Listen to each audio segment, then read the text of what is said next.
आपको सम्मान दिया तो आप श्रेष्ठ हो गए, आपको अपमान मिला तो आप अश्रेष्ठ हो गए, ये कोई बात नहीं है। किसी ने आपको गाली दी और आपको अंदर से भीतर से लग गई, वो गाली चुभ गई, ये श्रेष्ठता नहीं है। ठीक है, आप शिव से संबंध जोड़ो, भगवान शंकर से संबंध। आपको मालूम है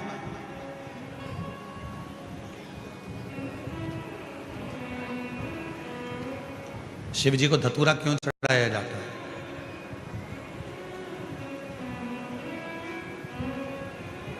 क्यों भगवान शंकर को धतूरा समर्पित किया जाता है? एक धतूरा और उस धतूरे की भी लीला अलग अलग है। जैसे दवाई, कोई दवाई ऐसी रहती है उसको शहद के साथ में, जब आयुर्वेदिक दवाई है तो उसको शहद के साथ में घोल कर चाटा जाता है। कोई दवाई ऐसी रहती है उसको कुनकुने पानी से लिया जाता है। कोई दवाई ऐसी रहती है उसको दूध से लिया जाता है। कोई दवाई ऐसी रहती है कि उसको गुड़ के साथ लिया जाता है। कोई दवाई ऐसी रहती है कि डायरेक्ट उसको मुख में रखा जाता है। कोई दवाई ऐसी रहती है कि उसको गर्म पानी से लेते हैं। कोई दवाई ऐसी रहती है उसको ठंडे पानी से लेते हैं। धतूरे का भी एक नियम है, धतूरे का भी एक नियम है।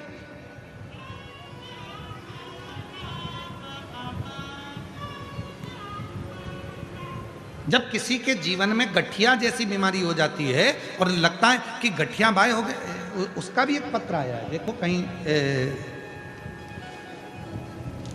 ये पत्र देखिए।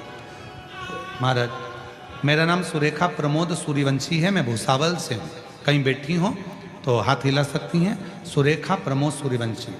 गुरुजी, 15 सालों से मुझे गठिया जैसी बीमारी थी।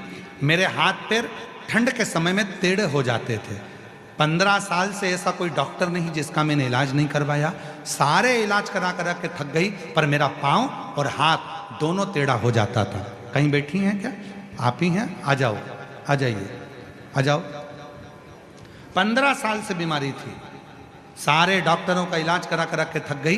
ठंड के दिनों में मेरे हाथ पीछे मुड़ जाते थे, पाँव से मैं चल नहीं सकती थी, घर में पड़ी रहती थी। गुरुदेव, किसी के कहने पर तब मैंने शिव पर भरोसा कर शंकर भगवान पर आपके कहने पर धतूरा चढ़ाना प्रारंभ करा।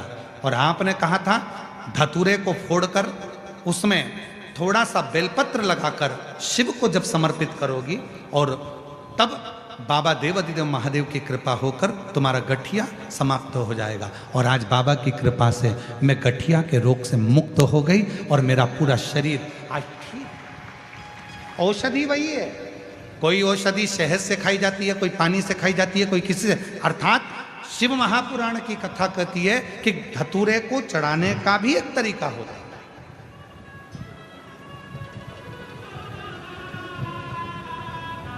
धतूरे को चढ़ाना।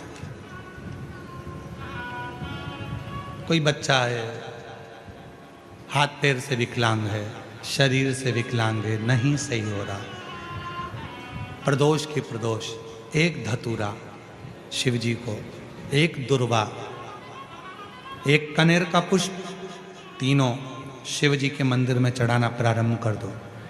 दुर्वा लाओ, पीसो। विकलांग है, चल फिर नहीं रहा है, डॉक्टर का भी इलाज चल रहा है, उसको वो दुर्वा पीस कर सुबह दोपहर शाम 3 बार उसको देना प्रारंभ करो।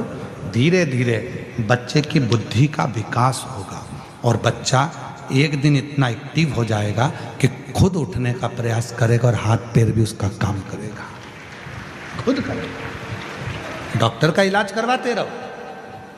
धतूरा भी किस चीज के लिए चढ़ा रहे हो, कैसे समर्पित कर रहे हो, वो भाव है। महाराज, कौन है जिसने शिव को अपशब्द नहीं कहा, पर शिव फिर भी समता का भाव लेता, समता का। भगवान शंकर समता का भाव। और इसीलिए मेरे देवाधिदेव महादेव चंद्रदेव के लिए स्वयं चंद्रशेखर, चंद्रमौली, चंद्रेश्वर बनकर प्रकट